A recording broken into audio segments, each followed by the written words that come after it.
así que improvisamos y lo estamos haciendo con el... Sala silencio.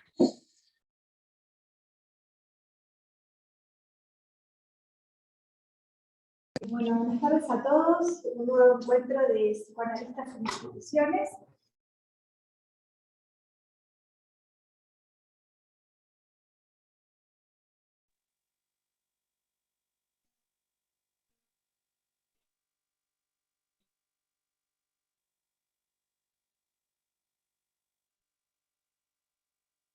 Hoy nos va a acompañar Laura Bunda, supervisora de la residencia comunitaria de la Municipalidad de Bahía Blanca. Y Lau nos va a compartir su experiencia en el tratamiento de un proceso de desmanicomialización, nunca me sale, que dio lugar al PREA, que es un programa de rehabilitación y externalización asistida. Ella formó parte de ese programa y bueno, nos va a compartir hoy su experiencia. Gracias, Lau. Bueno, en primero, ¿ya está? Sí, está todo funcionando. Quiero agradecer la posibilidad de compartir la experiencia porque en realidad lo tengo que contextuar, porque por ahí voy a contar cosas que si acá hay alguien que estudia psicología y quiere hacer la residencia, si escucha algunas cosas que voy a contar, no la va a querer hacer. Pero lo que creo que hay que ubicar es que es algo que yo voy a contar que yo viví desde junio de 1992 a agosto del año 2002. Las cosas cambiaron mucho y cosas que yo voy a contar no existen más, pero que son parte del proceso que sucedió. Quiero agradecer poder compartirlo porque sinceramente después que me fui del hospital en el año 2002, de esto no hablé más que alguna vez que compartí algún grupo de psicosis, y bueno, volver a pensar lo que ahí había vivido, la experiencia que se había hecho, lo que había pasado en el hospital en sí, en que existe un manicomio y se desarrolla un manicomio, me resultó fuerte de volver a pensarlo, y me daban ganas de compartirlo. Siempre desde el lugar que lo puedo pensar, que es cómo puede trabajar un psicoanalista en una institución. En esta ocasión estoy acompañada por mi familia, algunos porque me bancaron cuando se vivían cosas difíciles, me hacían el aguante, y mis hijos no estaban en esa época, pero bueno, si bien ellos fueron al parque de diversiones, también fueron mucho al hospital de día, cosa que por ahí no sé si a todos los pibes les pasa, es lo que ocurrió, porque cuando me fui de ahí realmente el corazón mío quedó ahí, en paz. Bueno, yo ingreso a la residencia en el año 1992, en ese año cambia el programa de residencia, entraban siempre 2 residentes y yo entro sola porque reducen de 2 a 1, y me dicen que el primer año tenía que estudiar psiquiatría, que no había supervisiones porque no había en la residencia y no estaban dispuestos en ese momento a que hubiera, y que me tocaba como lugar de trabajo la sala 10. Mis compañeros me dijeron, suerte con eso. Cuando voy a la sala 10, me recibe el psiquiatra, que era el jefe de sala, que mis compañeros me habían dicho, no te asustes, pero bueno, es un médico que trabajó en el proceso militar, en la parte de las torturas, pero en su momento lo trasladan en el 82 para la sala 10 y está a cargo de la sala. Me recibe este señor y me dice, ¿pensás venir? Para mí los psicólogos no sirven para nada. Todos los demás se fueron. Vos fijate, si querés te quedás, si querés te vas. Me da lo mismo. Bueno, acababa de ingresar, digamos, ¿no? Ahí me quedo. Era realmente un manicomio, 50 pacientes internados, súper medicados, súper dormidos, como gente dando vueltas, con la mirada perdida, sin hablar, divididos en 2 pabellones, dormían los hombres de un lado y las mujeres de otro. En el medio estaba la enfermera, que es la que viene del panóptico de Foucault, que es la que tenía la mirada y el control de todo, que ellos le decían la cava porque en realidad tenía una posición militar frente a ellos, ella mandaba. El psiquiatra que estaba a cargo de la sala, mucho no los veía, se guiaba por lo que ella les decía, entonces ella medio como que tejía los hilos y manejaba, digo por algo que después me pasó con ella. Bueno, lo primero que hice del espanto que me causó es bajar buscar todas las declaraciones de derechos que conocía existían, desde la de la Revolución Francesa hasta esa fecha que estaba ahí, porque realmente no podía entender cómo en el siglo XX eso sucedía. Igual, bueno, también en el siglo XX estuvo el Holocausto, o sea, bueno, sucede.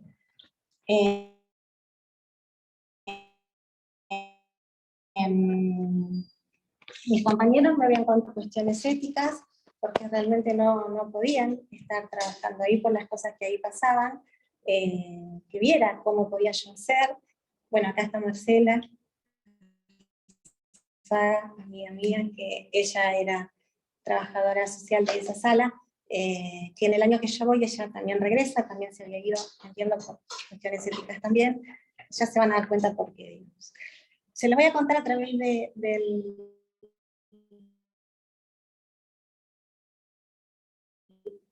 relato de una paciente. Lucía, cuando la conozco, tiene 47 años y hacía 30 años que estaba internada, desde los 17. Muy dormida, mucho en la cama todo el día, bastante medicada. Me dicen que no hablaba con nadie desde que se tuvo el primer brote. Ella es de Pedro Luro, no sé si vive o no, era de Pedro Luro. Ella tiene un brote psicótico a los 17 años y tiene sensaciones de vacío, de despersonalización, pierde la relación con el mundo, tiene alucinaciones visuales, auditivas y empieza a hablar en monosílabos. Y a partir de ahí siguió hablando en monosílabos que eran sino, bien, mal. Yo entro a la sala y como no sabía qué hacer, ni siquiera dónde ponerme físicamente en ese escenario que describo, además estaba sola, no tenía compañero de residencia, ustedes son residentes, saben lo que es tener un pad que te haga la gamba. Dije, bueno, me pongo a revisar historias clínicas, a ver qué hago. Y empiezo a revisar las historias clínicas y empiezo a hablar uno por uno, a ver, me presento, soy Laura, psicóloga, ¿por qué estás acá? ¿Cuánto hace que estás? Bueno, por ahí me hablaban, por ahí no me hablaban. Lucía no me hablaba. Me acerco a la cama, la saludo, le digo quién soy, no me hablaba. Me dicen que pasa mucho tiempo en cama, tiene el diagnóstico de esquizofrenia catatónica y que ella comía sus heces y tomaba su pis. Pero noto que cuando yo pasan los días y voy entrando a la sala, Lucía mueve la cabeza y me mira. Dije, apa, me registró. Entonces, como que me dan con más ganas de apostar. Entonces voy, me siento al lado, le hablo, me sigo presentando, y empieza a cerrar los ojos y a taparse y destaparse con la concha. Entonces, digo, bueno, le digo que aunque ella se tape, que bueno, que yo me iba a quedar un rato más por si me quería contar algo, por si tenía algo para decirme. Se sienta en la cama y rompe en llanto. Era una persona que me decían que hacía años que no hablaba, ¿no? A partir de ahí, yo empiezo a ir más seguido, todos los días yo iba a saludarla, y ella empieza a estar más sentada, y empieza a estar más en el comedor. Entonces las entrevistas, lo que yo llamo entrevistas, qué sé yo, la ilusión que yo tenía, yo me sentaba enfrente de ella, no al lado de la cama, yo la miraba, ella miraba a la nada, siempre miraba a un punto fijo, pero de golpe me empezó a mirar, me tocaba el brazo, y lloraba. Entonces la invito a salir a caminar por el patio de afuera de la sala, ella viene, y cuando vuelve rompe en llanto. Yo estaba entusiasmada, digo, bueno, por ahí es cuestión de que en transferencia se sostenga alguna mirada y que ella por ahí pueda empezar a reconocerse o despertarse. Pasa lo siguiente, después de ese día que ella sale afuera, que ella llora tanto, al otro día vuelvo a la sala y encuentro a Lucía súper medicada, atada a la cama. Yo no entendía nada. ¿Qué había pasado? El report, el famoso report donde había que investigar todo lo que ahí sucedía, decía que Lucía había tenido una descompensación luego de ser entrevistada por la licenciada Bugna. Por ende, se le había indicado contención mecánica y farmacológica. Bueno, pregunto qué más pasó. Entonces me cuentan que en realidad, cuando yo después que me voy, ella va al baño y se pasa materia fecal por el rostro. Acá hay gente que no es del psicoanálisis. Eso para nosotros es un buen dato. Es un buen dato porque quiere decir que hay un rostro que ya podía empezar, o sea, no es lo mismo comerla que se recubre un rostro y que se empiece a reconocer. Para mí, como psicoanalista, era un buen dato, para la enfermera no era un buen dato. Era un ensayo. Entonces, bueno, el tema es que la impotencia, por eso yo ahí ese día entendí por qué mis compañeros se habían ido, por qué no era ético a veces quedarse, porque ¿qué había que hacer con eso? Si el mensaje era para mí, no para Lucía. El mensaje era para mí. Nos estás haciendo hablar, se están despertando, se están moviendo, los dormimos.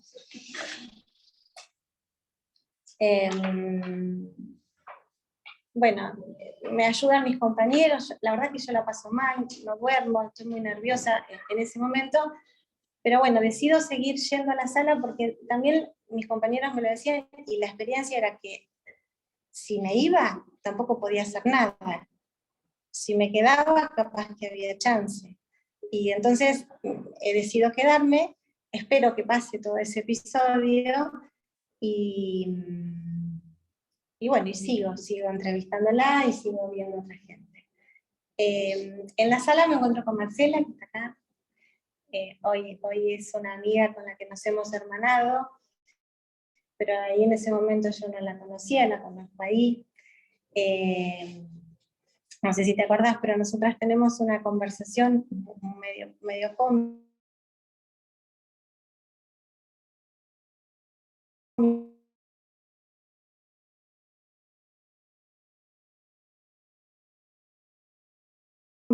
Ante una situación límite, que había alguien que, nada, yo medio, y ella me mira, familia, y es pobre, ¿qué querés que haga? Claro, entonces, además me dice algo más, me dice, ¿vos por qué pensás que como trabajadora social yo puedo, además me dice, decime trabajadora social, no asistente social, ¿por qué pensás que como trabajadora social, pusiste los puntos, como trabajadora social yo puedo resolver los agujeros que son del Estado? Me dijiste.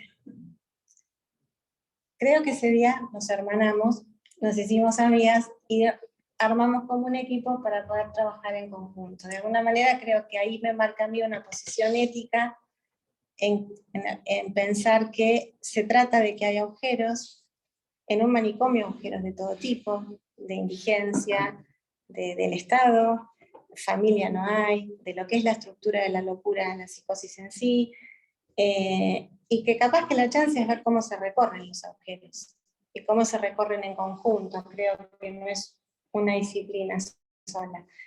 Y por eso creo que esa conversación siempre me la acuerdo, y bueno, para mí fue parte de lo que pasó después.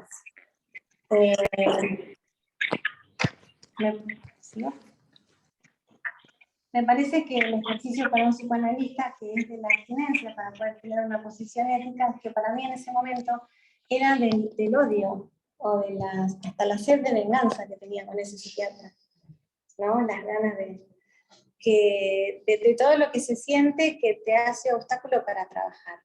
Porque lo que se siente no es solo lo que los psicoanalistas no trabajamos con lo que pensamos de la vida propia, pero a veces es de todas las cosas que suceden, que son las que te hacen obstáculo para poder trabajar, para poder situar la causa. Si yo quería que pasara alguna otra cosa con Lucía, bueno, me tenía que quedar, de alguna manera.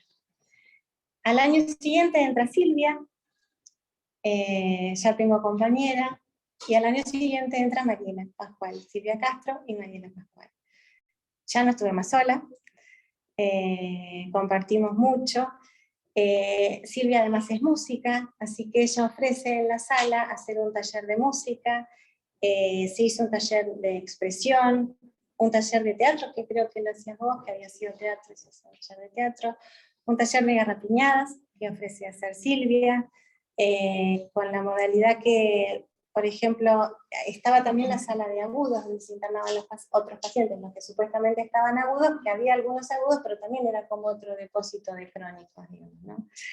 Entonces los pacientes iban de una sala a la otra, si vivían en una sala se cocinaba en la otra, aunque sea para que caminen, salgan, ¿no?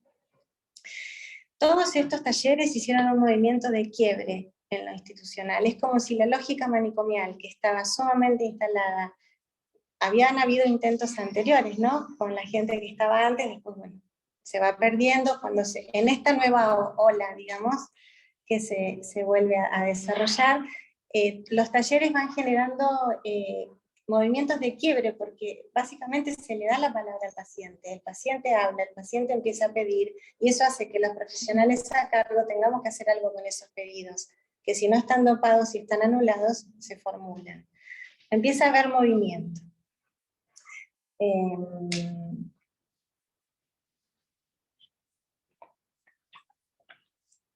Yo ya estoy en tercer año, para esta altura,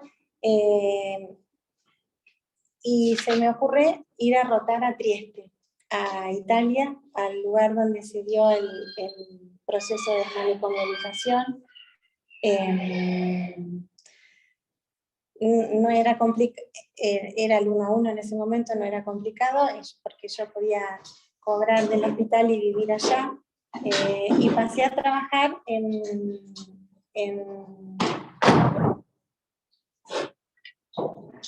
en las salas que, las salas no, ellos tienen, el sistema de salud lo tienen dividido. Traje un folleto para... tienen dividido el departamento de salud mental por el territorio, y son 6 o 7 centros. Yo estaba destinada a trabajar en un centro. La ley de salud mental en Italia ya estaba cambiada, desde el 80, a partir de toda la movilización de Basaglia, y en Italia ya no había manicomios, y Trieste era como la capital de ese asunto. Gorizia, que es la ciudad que estaba más cerca primero, Trieste. Marcela también va. Nosotras no estábamos juntas, no nos toca estar como trabajando en el mismo lugar. Yo allá voy como una voluntaria, digamos. Y bueno, como si fuera como, cuando estudiamos antropología, es un observador participante, lo que yo paso a hacer allá es hacer todo lo que hacen ellos. Yo no tenía ni idea de lo que hacían, tampoco tenía idea cómo era una salud pública sin manicomio, así que bueno, voy y comparto lo que ellos hacen. Ellos, al estar al revés la ley, ellos no tienen la posibilidad de internar por orden del juez, es al revés.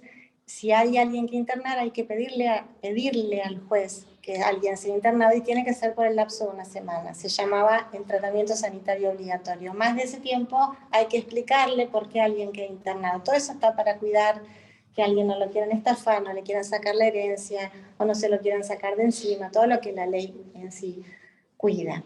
Lo que sí, claro, bueno, el primer mundo, no el tercer mundo, el primer mundo tenía a disposición un montón de recursos, de gente trabajando, enfermeros, médicos, psicólogos, autos. Fiat Uno estaba lleno de Fiat Uno, porque cada centro de salud que estaba distribuido en la ciudad, que eran lugares pequeños, algunos tenían el centro de internación, que había muy poquitas camas para cuando una crisis había que internarla, y si no, lo que había era centro de día, un lugar para comer, el lugar para los consultorios externos, y los autos y la gente preparada para, después de las reuniones de equipo, hacer las visitas domiciliarias. Digamos, el trabajo es comunitario, como el que hacen ustedes, pero con muchos recursos, digamos.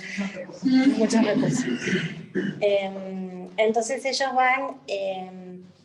después de una reunión de equipo, ¿sí? ¿Por qué no viene fulano? ¿Qué le pasó? ¿Estará tomando la medicación? ¿Cómo andará? ¿Vino a terapia de familia? ¿Vino a terapia? ¿Cómo está? Si no, iban a la casa, lo visitan, digamos, ese era el sistema. Así que yo hacía eso, digamos, hice todo lo que hacían ellos, pero la vida con los pacientes era distinta porque se compartía. O sea, íbamos a la playa, íbamos al supermercado, íbamos al cine, íbamos al teatro, íbamos a fiestas, digamos, todo. Yo les traje para que vean folletos, eso que traje, para que quieren pasar, de las cosas que ellos hacían. Del hospital de vida nuestra también.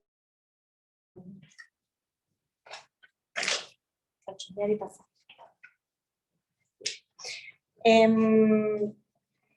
Lo que a mí me llamó la atención era que claramente era como si la locura se estabilizara. No se escuchaba como en un cuadro clínico agudo.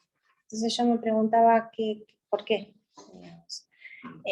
Este no es un lugar que lo teórico está muy trabajado, porque creo que justamente todo lo que ellos cuestionan del modelo médico hegemónico, de lo que sería el saber poder, hace que lo teórico no tenga, para mi gusto, ni tanto peso ni tanto desarrollo. Para mí era como una deuda ver por qué se estabilizaban, ¿no? Pero bueno, claramente la pasaban mejor, tenían una vida en la ciudad, hacían una vida normal, como puede ser la de cada uno de nosotros, y no tenían tantas internaciones. Bueno, vuelvo. Yo ya estoy por terminar la residencia en el 96, y más o menos por ese año, para el 97, cuando yo me voy, me llama Marcela que puedo volver a trabajar al hospital de día, que me van a pagar desde la cooperadora. Y lo que empieza a pasar, por ciertas quejas, creo, del servicio de salud mental, porque dentro del mismo servicio había gente que, bueno, por ahí, con esta práctica de custodia de la salud mental andaba piola, y había muchas otras que no, que la pasaba mal. Se empieza como a reactivar, pero a partir de la dirección del hospital, es el director del hospital, que era en ese momento Jorge Avarini, que un pediatra, lo deben conocer, muy sensible con la salud mental, muy disponible para hacer lugar a la salud mental, empieza como a intervenir, a poner en movimiento de vuelta el hospital de día, que venía capaz un poco dormido, y se empieza a armar un programa de asistencia residencial, es decir, lo que después va a ser lo que se llamó PREA. Se reactiva el hospital de día. Acá traje un folleto del hospital de día que se llamó, el hospital de día tuvo esta frase, un lugar para los que no tienen lugar. En este momento, ¿vos en qué año sos jefa? No, yo la jefatura en el 2008. Bueno, claro, porque acá está todo lo que es la gente que trabajaba, está vos, Silvia, también, estamos un montón, que pasamos a formar parte del equipo de trabajo del hospital de día.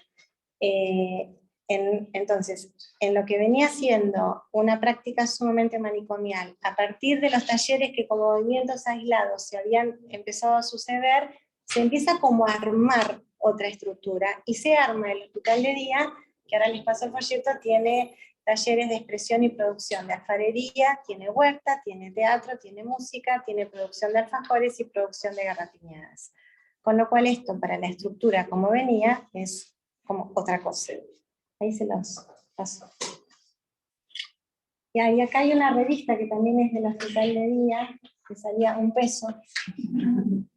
Que creo que es del taller de expresión, no sé. Bueno, en 1998 surge un programa que surge creo que es en el gobierno de Dualde, que toma la forma de programa de rehabilitación y externación asistida, donde se diagrama que se va a cerrar el manicomio, que el mismo presupuesto se va a destinar para el armado de la externación de los pacientes que ya están crónicos y estables, que no tienen cómo volver a su familia, que tampoco tienen plata, en función de casas que se van a vivir en la ciudad, que se van a tomar por licitación, como que se convoca para que la gente que quiera trabajar para el programa se anote. Entonces son gente que va a trabajar con casas en la ciudad, los pacientes que van a vivir a esas casas van a estar externados, y el equipo de profesionales que empieza a trabajar armando todo ese funcionamiento. Estaba el psiquiatra que era el jefe de servicio, que es el que lo coordinaba, estaba Marcela como trabajadora social, entro yo con una beca postresidente que la tengo varios años para trabajar puntualmente para este proyecto, y estaba otra compañera que es Adriana Stasi, que ya no tenía un ingreso fijo inicialmente, lo hacía medio de su voluntad, Y después terminamos como compartiendo la beca que yo tenía para que sea como un recurso que era de 40 horas, pero que no se necesitaban 40 horas para una persona, no era una guardia. O sea, se necesitaba más gente, digamos. Es un programa que necesita que haya mucha gente. Lo que hacía cada uno, bueno, el trabajo mío puntualmente, lo que yo hacía era escuchar todo el tiempo para todos lados, escuchaba junto con otros, con ellos, escuchaba a las personas de la comunidad que querían trabajar de eso para más o menos filtrar que no hubiera nada muy difícil para que puedan convivir con algunos pacientes. Escuchaba paciente por paciente, cada historia, pero una historia en lo profundo, porque de alguna manera no como el cuadro clínico, los síntomas que tienen, era escuchar, a ver dónde le convenía vivir, qué cosas se podía reflotar, si había algún interés, y también tratar de pensar quiénes podían convivir juntos, digamos, porque también lo que había que armar era quién convivía con quién, así como, nada, uno no se lleva bien con todo el mundo, bueno, yo tampoco, había que ver, salían del hospital después de 30 años, quién iba a vivir con quién los iba, bueno, todo eso. Después también estaba el trabajo con los acompañantes terapéuticos, puntualmente lo hacía más Adriana, era como tratar de pensar, acompañar a los acompañantes a cómo iban a acompañar a cada paciente en esa nueva reinserción en la comunidad. Bueno, los pacientes empiezan a salir. Yo les voy a leer cambios de testimonios de los pacientes, para que vean, bueno, qué fue lo que cambió, cómo estaban y cómo están cuando esto se instala. Carlitos, por ejemplo, tiene 36 años, se interna por primera vez en el año 86 y tiene una larga historia clínica con sucesivas internaciones por reiterados brotes psicóticos, preso de una ideación mística no siempre restitutiva. Hace 1 año y medio vive en un hogar que comparte con otros pacientes. Tiene una actividad laboral de panadería cuya sede está en el hospital de día, que él organiza y sostiene. Los fines de semana a veces sale a bailar con otros pacientes. Escuchen lo que dice. Tengo ganas de irme a vivir solo. Me quiero independizar del hospital. Que el hospital me ayude a pagar una casa al principio, pero después la pago yo solo. Le aclaro, de compartirlo con alguien tiene que ser alguien que se arregle bien solo, como yo. No quiero cargar con nadie. Tengo ganas de tener una cama, una mesa de luz, una olla para cocinar. Adela, de 42 años, ingresa a una internación aguda en una grave descompensación meses después que muere su mamá. Hasta ese momento tenía 42 años, ¿no? Hasta ese momento vivía encerrada con su madre en una casa que estaba toda tapiada hasta las ventanas. La basura estaba dentro de la casa hasta el extremo que terminaron durmiendo en la cocina las dos juntas. Estaba encerrada en la locura de su madre cuerpo a cuerpo, entre la suciedad y el abandono, sin ningún espacio propio.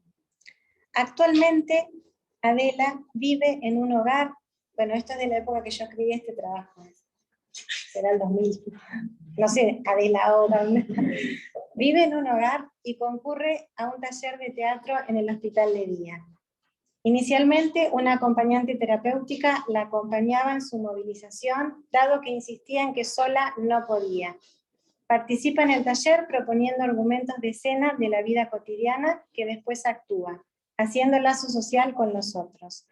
Teje en lo real otra trama como escena de su vida, diferente al encierro que tuvo por años con su madre.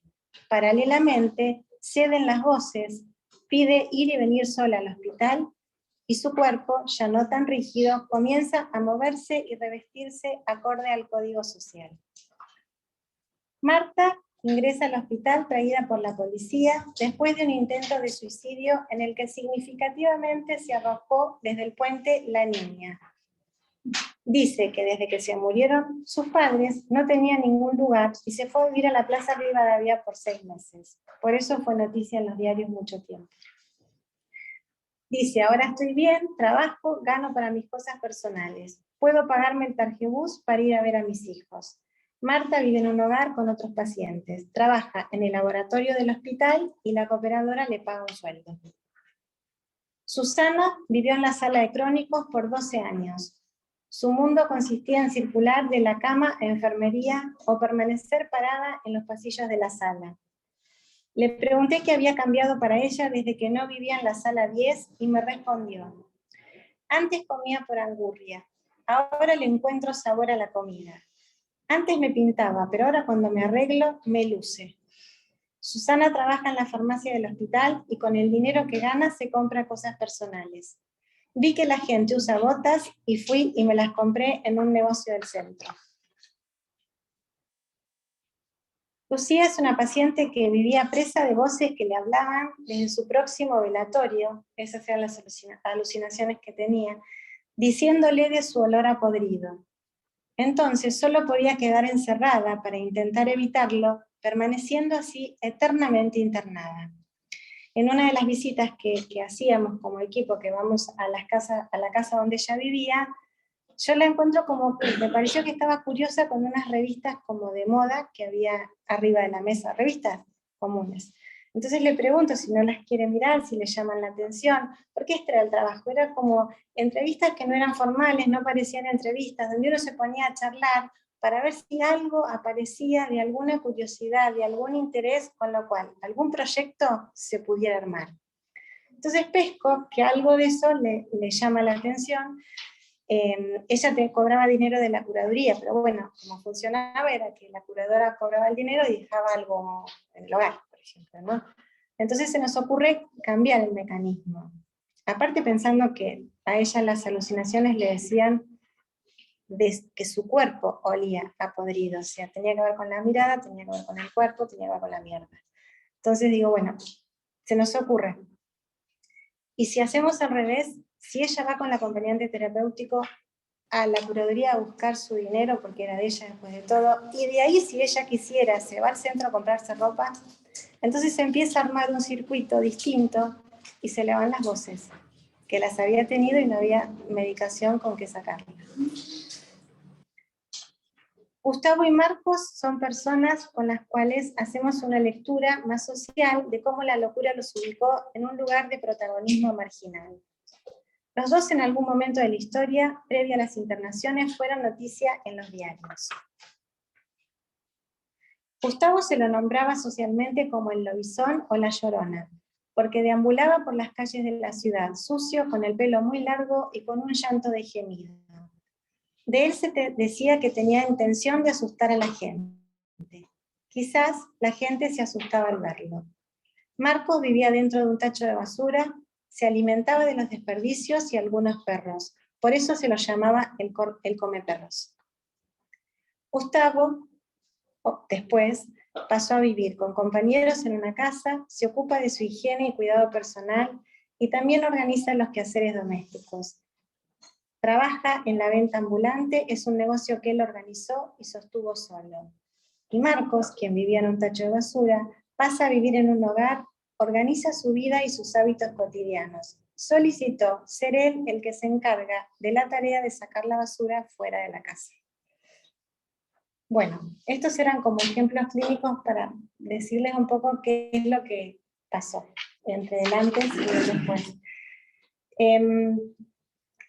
Si yo pienso a mí en qué me pudo servir como analista en mi formación, yo creo que a partir de ahí, desde todo eso que vi, que viví, que pasó, me quedó claro que un analista no necesita ninguna impostura para sostener su lugar, que no se trata de lo que un analista sabe, que no necesitas ni consultorio, ni diván, ni que te paguen, que por ahí eso puede a veces no estar, que lo que no puede no estar es que vos no puedas sentarte a escuchar y darle lugar a una psicosis como que tiene algo por decir. Desde esa posición las cosas pasan, algo puede pasar. La posición de darle lugar, de darle la palabra y darle lugar de que tiene algo por decir.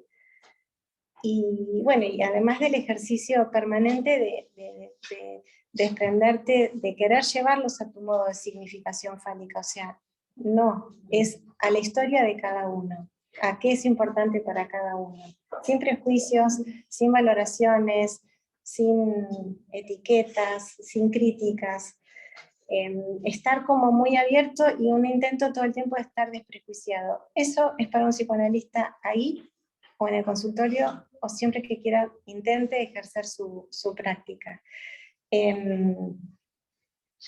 Creo que a partir de esa experiencia, de lo que fue para mí estar en el hospital, para mí trabajar nunca ya no es más solo. Puedo atender sola en el consultorio, pero si estoy en una escuela de psicoanálisis es porque yo realmente necesito compartir con otros. Como fue ahí, para mí es para siempre. Bueno, eso es lo que le quería compartir.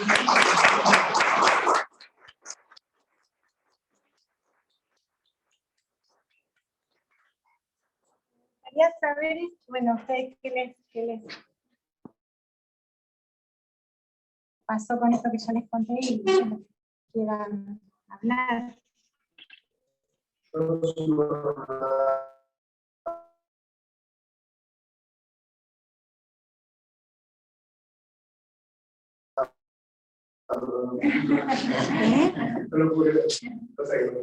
¿Qué cosa? Con realidad que están cerca y por ahí uno no las conoce y impacta para eso. Es un horror. Igual, yo te súper agradezco, me parece absolutamente conmovedor lo que contás. Conmovedor por lo que la posición de un analista ahí puede dar la posibilidad de conmover y de mover determinadas estructuras muy fuertes, porque digamos, vos hablas del Estado, del psiquiatra en un borde ahí casi militar, perverso. Sí, perverso. Bueno, pero digo que creo que la apuesta que hiciste vos con otros, bueno, para mí lo primero que se me ocurre decir que es conmovedor. Así que gracias. Porque además creo que poder pensarnos en otros lugares más allá del consultorio también, que un poco es la apuesta que nosotros estamos haciendo con este espacio, ¿no? A pensar el porvenir del psicoanálisis de este modo, ¿no? Que pueda ir más allá de las cuatro paredes del consultorio, más allá del diván, más allá de ciertas formalidades. Es una apuesta. Así que, bueno, gracias, Laura. Yo no te agradezco porque fue como del tiempo. Aparecía, ¿no? sí. Pacientes que hemos escuchado, que hemos conversado. Así que, bueno, me emocionó volver allá. Hace 30 años de esto. Y me acordé, bueno, un poco esta pregunta que de alguna manera es el espíritu de este espacio, porque el primer trabajo que yo hice cuando entré a la residencia se llamaba ¿qué hace un psicoanalista en un hospital? Porque creo que es una pregunta que, bueno, a quienes trabajamos en alguna institución, cualquiera sea, queremos sostener fuerte la ética del psicoanálisis, es una pregunta que, bueno, que nos interroga, que nos conduce, que nos pone todo el tiempo en función a pensar la ética. Así que no, me emocionó. Así que gracias por los recuerdos. Algunos no me gustan tanto, otros sí, muy lindos. Y yo pensaba también cómo marcó esa época, ¿no? Porque la frase que vos dijiste, uno deja el corazón ahí, que quedó el corazón, es una frase que yo siempre repito, mi corazón está ahí. ¿Sí? Bueno, no conté algo. En realidad, este programa pasó algo.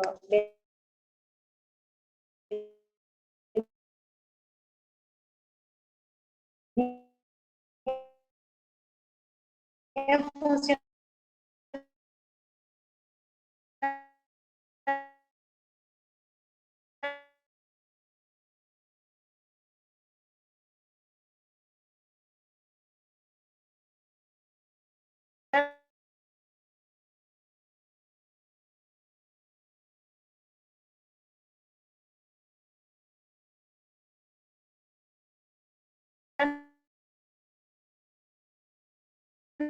como lo estoy contando, Pero en el 2001, todo se cae, como que quedaba claro como que, o sea, que los pacientes tenían que volver al hospital. Bueno, en 2001 era una época que era re linda para mi vida. La linda volver al hospital y decir, no, flaco, ahora tenés que hacer... No pude, fue un límite. Bueno, llorábamos con Marcela, me despedí y me fui. Por eso me quedó el corazón ahí, por eso siempre volví al hospital de día, todo lo que hice así, las ferias, actividades, no sé. Y ellos iban, mis hijos iban a las ferias, actividades. Nati, desmuteate y preguntá. Hola, ¿cómo están? Hola a todos. Hoy estoy de este lado porque estoy reapestada, chicos. Bien, te escuchaba y bueno, pensaba, justo hoy a la tarde habíamos estado con un grupo, que no sé si hay alguno de los chicos por ahí, porque no los alcanzaba a ver de acá, de la carrera de psicología de segundo año, que estuvieron en el CPA, que funciona en lo que era el neuro, ¿no? Y estuvieron recorriendo ahí el lugar, y un poco, justo hablábamos de lo que es el laburo hoy, a partir de la reforma de la ley, ¿no?, de salud mental, y lo que estamos por ahí haciendo hoy, que fue un poco lo que empezaron, lo que vos empezaste a nombrar de talleres y actividades u otros dispositivos que se le empezaron a ofrecer a esos pacientes. Bueno, cómo está instalado hoy, ¿no? Pensaba en eso, qué bueno, y recordábamos ese tiempo. Sí, claro. Lo que pasa es que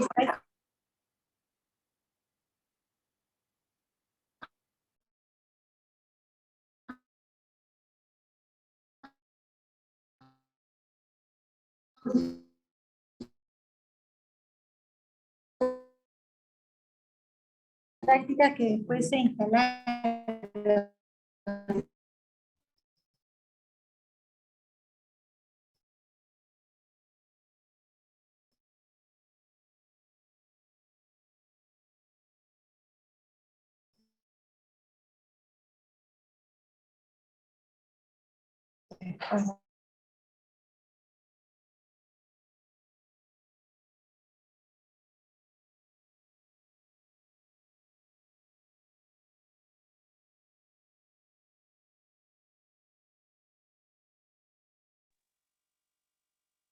¿Se cortó o soy yo? ¿Se cortó, no?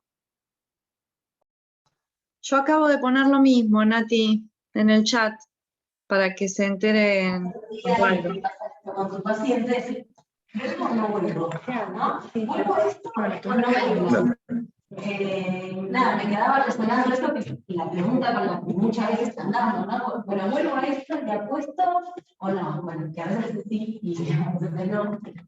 Por ahí creo que tenés como también pensar, no sé cómo será en otros países, porque la experiencia de Italia fue muy breve y bueno, es un país de primer mundo, es distinto, pero entiendo que para nosotros las carencias son muchas, de presupuesto, de recursos, de compañeros, de trabajo, de todo. Y cuando ante tanta carencia las prácticas de salud son estas, y es como muy difícil. Hay como que ponerle mucho deseo a eso. El deseo y el cuerpo. Y el cuerpo. Porque creo que a veces uno trata de suplir esas carencias poniendo además el cuerpo, ¿no? Sí, pero además sí quiere, porque fíjate, o por lo menos recuerdo como yo lo pienso, el tiempo que fue produciendo, el trabajo de tantos años, no tuvo que ver con los recursos.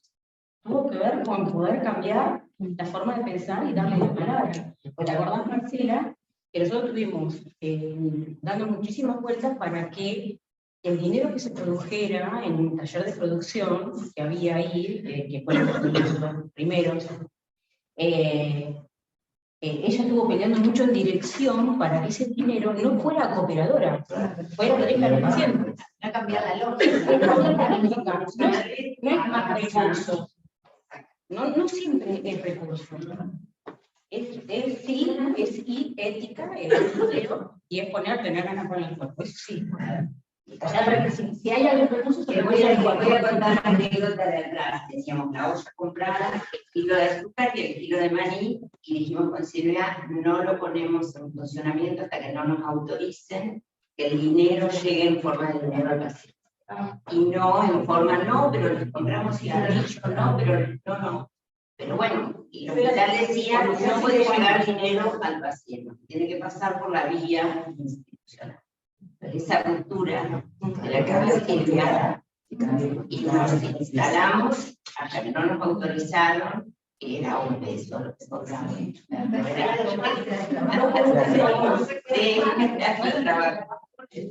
Cuando vos dices el cambio cultural, yo me acuerdo de esa época cuando sacaban a los locos a la plaza y mostraban las actividades que hacían con gente de la sociedad.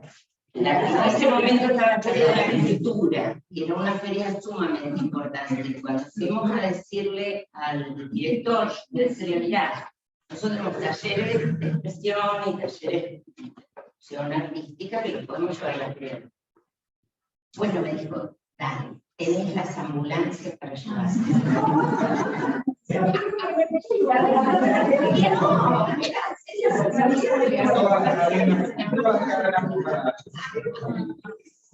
Y ahí conseguimos combis, conseguimos novios en esa época que acompañaban a llevar las maderas. Enfermeras que podían pensar las cosas de otra manera, que se notaban mamá, era una movida el fin de semana. Yo siempre digo que tuve la oportunidad de trabajar en un manicomio privado, digamos, y yo siempre digo, hemos ido fines de semana, están en las ferias artesanales, y nosotros nos quedaban en el puesto, y los pacientes daban vuelta y comían choripanes, ¿verdad? Y nosotros porque estaban gozando de esa libertad. Y íbamos un fin de semana, no había ningún pago ahí, más que encontrarte con eso por lo cual habías trabajado mucho. Y tuve la oportunidad de trabajar en un manicomio privado, y yo digo, no, ni loca, con lo mismo cuando hay un fulano metiéndose una plata en el bolsillo por el esfuerzo que uno hace y el padecimiento de los pacientes. Por eso digo, el corazón lo tengo ahí, no lo tengo ahí en particular.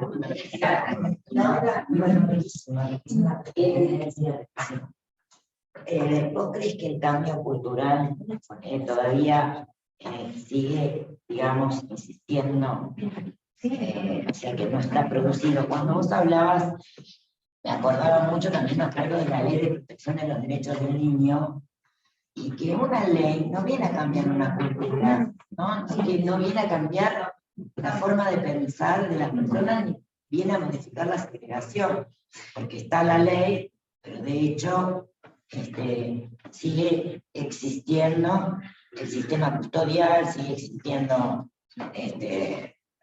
No, yo creo que es un proceso muy lento, estamos en el siglo XXI, pero bueno, las cosas siguen sucediendo, como decía Rocío, de distintas maneras, pero siguen sucediendo. La manera en que nosotras, todos los que trabajamos ahí lo vivimos, era mucho compromiso de transmitir a tus compañeros, a los enfermeros, por ejemplo. Porque no es que tienen la culpa de pensar como piensan, ellos estudiaron así, ellos medicaban y el psiquiatra venía, le decía, ¿cómo está fulano? Tal cosa, subile tanto, y se iba.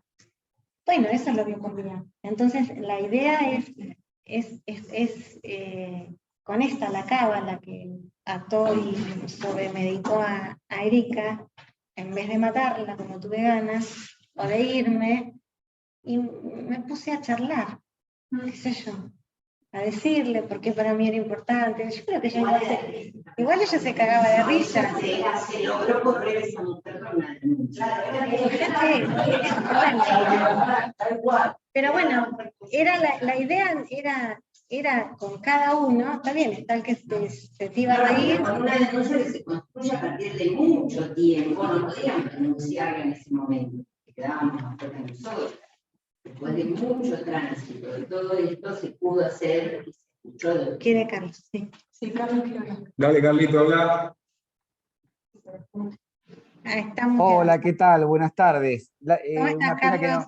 no pude estar por allá, Pero bueno, al menos a través del Zoom. Muy lindo, Laura, lo que contás, y también me remonta a los orígenes de lo que es la desmanicomialización en nuestra ciudad, ¿no? Yo me acuerdo que el doctor Gavarini, que vos lo nombrás, una persona extraordinaria, con una gran ética, ¿no?, profesional, me acuerdo que me llama un día y me dice, estaba Gavarini, estaba Santarelli y estaba el otro médico, Alberto Taranto. Eran los tres directores. Claro, los tres directores del hospital. Dice, no puedes venir, Carlos. Yo trabajaba en una clínica privada, manicomial también, esa que estaba ahí en la calle Moreno. Me dice, ¿no podrás venir a charlar un día con nosotros? Sí, cómo no, bueno, coordinamos. Y me dice, mira, vos sabés que ustedes están trabajando en esta clínica con un dispositivo de no sé qué terapéutico, o sea, la palabra acompañante terapéutico no la conocían ni los médicos en ese momento. Y le digo, sí, con acompañantes terapéuticos. Nosotros habíamos empezado a formar acompañantes terapéuticos en el año 94 en Bahía Blanca, ¿no? Y dice Jorge, le digo, sí, acompañante terapéutico. Dice, vos sabés que vamos a implementar el PREA, el Programa de Rehabilitación e Internación Asistida. Dice, y necesitaríamos, si no podés seleccionar 12 acompañantes terapéuticos, me empezó a preguntar de qué se trataba, qué es lo que hacían en la clínica. Dice, y si querés venir a la coordinación, le digo, bueno, mira, los 12 acompañantes terapéuticos los voy a seleccionar, la coordinación busca gente del hospital, le digo, porque me parece una falta de ética que yo vaya a coordinar el equipo cuando hay gente en el hospital. Y bueno, y ahí fue donde se acercan estos 12 acompañantes terapéuticos, que algunos creo que hasta se jubilaron en el PENA, y empieza a producirse este dispositivo que vos contás, ¿no?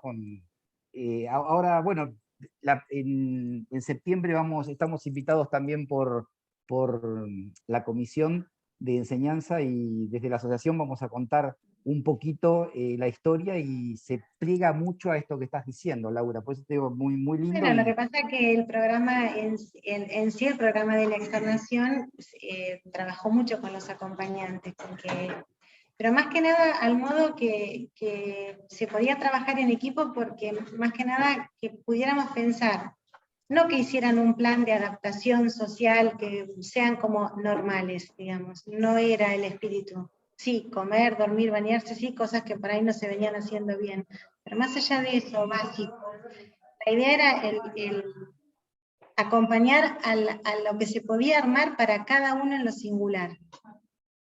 Algunos volvieron a la escuela, otros consiguieron algún laburito, otros se desplazaban para ir a alguna actividad, y entonces era la posibilidad de que participaran desde lo singular. Así, funcionaba así, la verdad que funcionó muy bien.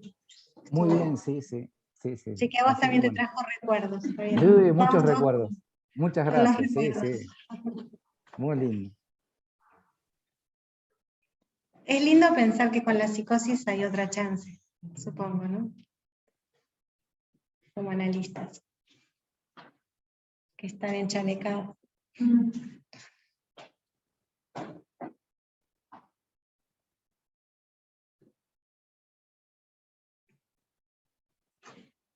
No, me encantó escucharte, gracias. Y qué buena esta apuesta que vos hacías, ¿no? Ahí,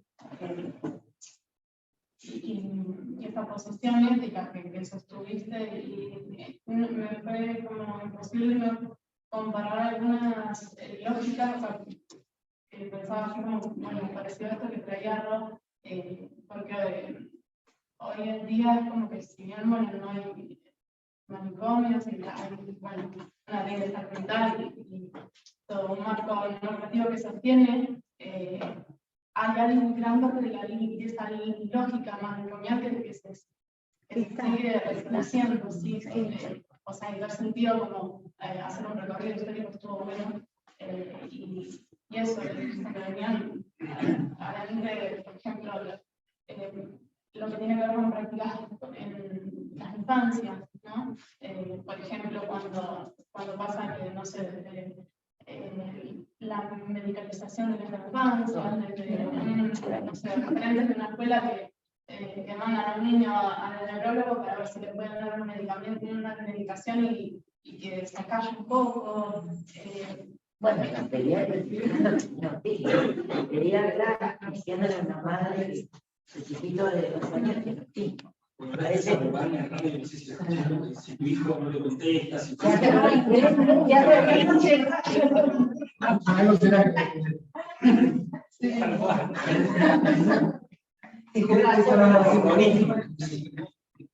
Bueno, pero para eso pienso por eso, ¿no? Como, si bien esto es un relato de un tiempo de la historia, de un proceso, es una pelea permanente, me parece, ¿no? Es así. O sea, lo que produce la locura en general, ¿no? Digo,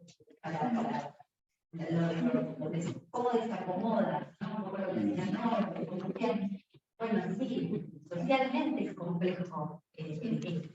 El niño que hace quilombo, o el loco que anda por la calle, todo lo discutivo, digamos. todo lo que, claro, esto como que, digo, va tomando distintas formas, pero yo creo que culturalmente siempre hay algo de la celebración humana. Exacto. Uno tiene que estar tomando diferentes. que nosotros desde nuestra posición ética siempre estamos como tratando de ver qué hacemos con eso, pero en realidad esto produce malestar y bueno, y hay distintas manifestaciones. Bueno, el recorte del aula tiene que ver con el manicomio, pero la segregación es como que trasciende un poco.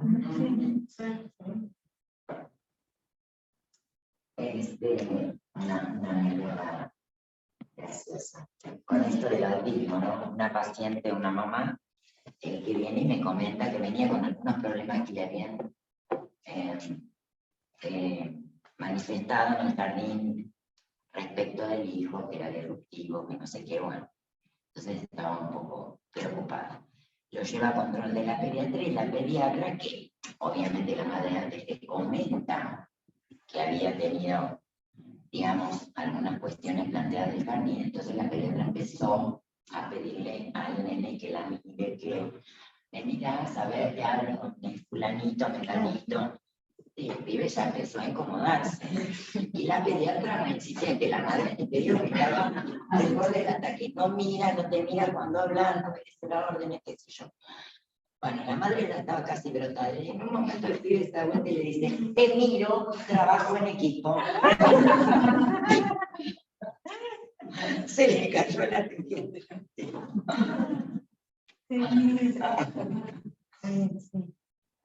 Bueno, la crisis del trabajo en equipo también, muy interesante, ¿no? Cuando lograr conocer a compañeros y compañeras para poder sostener algo de esa apuesta también, ¿no?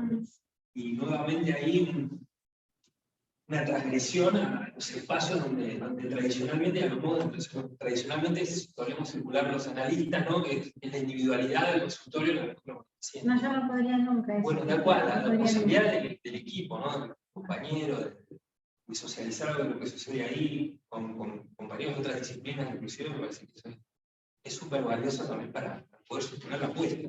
Mira, desde que salí de la residencia con Silvia, Mariela, y bueno, María se enganchó después, no estaba en la residencia con nosotros, estamos juntas en el consultorio hace 21 años. Hacía Carola. Seguimos en la cocina. O sea, no me pude pensar sola nunca más. Sola cuando escucho, sí, porque uno siempre está solo, pero fuera de ahí, después de la residencia y de pasar por un hospital y estas cosas. Y creo que la residencia es una marca, ¿no? Siempre con otro. Es con otro, y que bueno, también en la escuela es con otro, ¿no? Que hay algo de... El tema es que por ahí, cuando justo yo entro, que ese año paso a entrar sola y me mandan como al exilio ahí, a la sala esa, claro, esta institución se funda ese mismo año. Yo vengo a la fundación, no sé, una reunión en las Islas Malvinas, bueno, ¿no? Ahí está Carlos, en el Salón Islas Malvinas, no sé, venía Isidoro Beck. Claro, yo no entendía, no sabía que ellos existían. Marita empieza a ir a supervisar residencia en el año 93, como que después las cosas cambian. Por eso decía, esto es una época muy puntual, ¿no? Hoy no es así. está naturalizado que se supervisa, el psicoanálisis es lo que se estudia, no es que están obligados a estudiar psiquiatría, como tuve que leer yo todo el manual de semiología, nada, me lo tomaba, qué sé yo, era lo que me había tocado, no sé por qué, pero bueno, las cosas después cambiaron, sí, era así, bueno, por suerte... ¿Puedo compartir algo? Sí. Hola, Silvina. Hola. Bien, a mí me trajo un montón de recuerdos también lo que contaste, porque yo cuando me recibí en el 2005, mis primeros 3 años de profesión los hice como acompañante terapéutico en el PREA, y que ya estaba recontra instalado, ya tenía un montón de años, y fue re lindo trabajar ahí, y todo lo que contaste me trajo un montón de recuerdos. Y me acordé, ya que está Marcela Arzuaga ahí, de que hicimos como el intento en ese momento de hacer una asociación que se llamaba Saludablemente. Y bueno, nada, eso, me acordé de eso, re lindo. Fue trabajar. Sí, cuando... Perdón,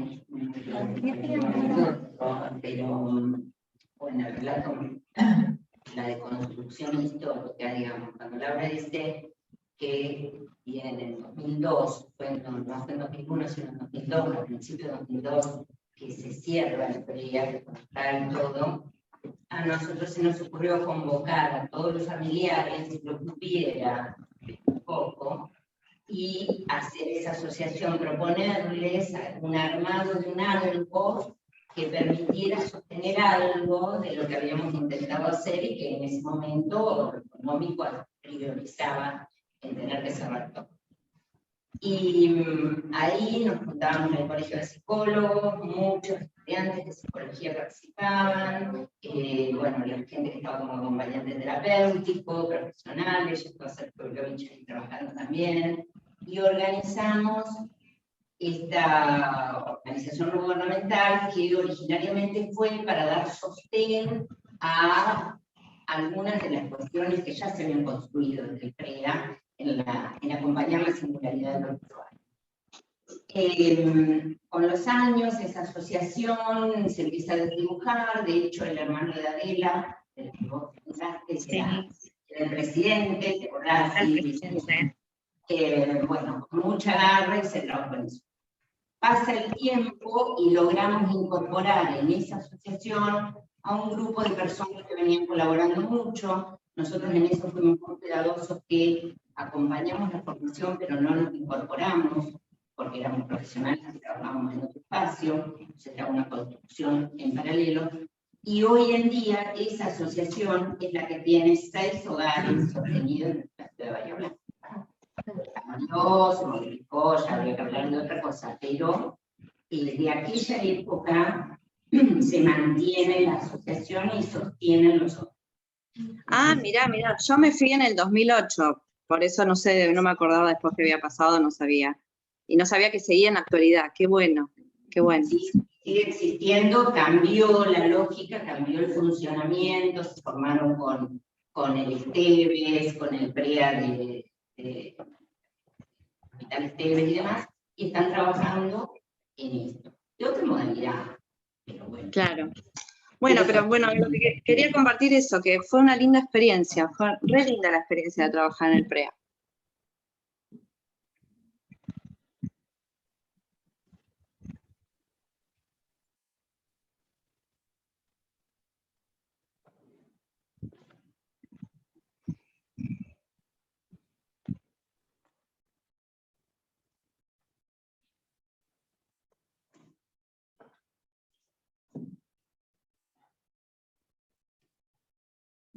Cerramos. Vale. Gracias, Laura.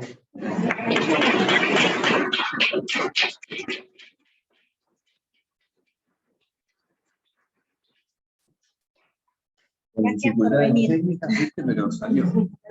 Salió. Mira, te aplaudo. Verlos. Chau a todos. Chau. Re lindo verlos, nos vemos el fin de semana que viene. Gracias. El fin de que viene nos vemos. Chau. Chao.